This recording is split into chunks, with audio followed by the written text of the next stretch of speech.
note of those things. Implement those patterns in your own life. See, a godly person understands, I don't want to put myself in this situation. I don't want to hang out with these people because they're going to influence me to do these kinds of things. Oh yes, bring along someone who's not walking with the Lord in your environment, with other brothers and sisters that you can lead them, but don't join in a group of other people who are doing things they shouldn't do, thinking, I'm not going to become like them. They will influence you. You're not going to stand in the path of the sinners or sit in the seat of the scornful. But what a godly person understands is they have a need. We have this need, and it's a need for the word of God.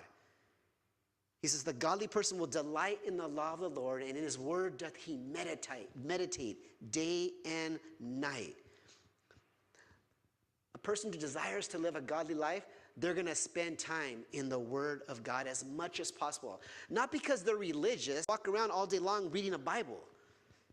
But what we can do is we can read the word of God, and as we leave the word, we can then meditate upon the word of God. Every situation that you're involved in, meditate upon the word of God.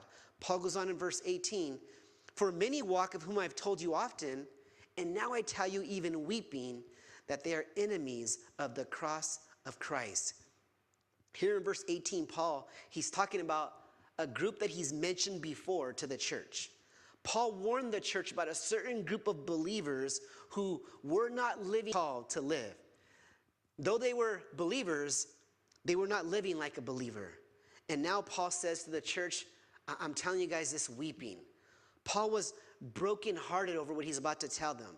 But the church had to know this. He says, I'm telling you weeping that those people who were once walking, they're now enemies of the cross of Christ.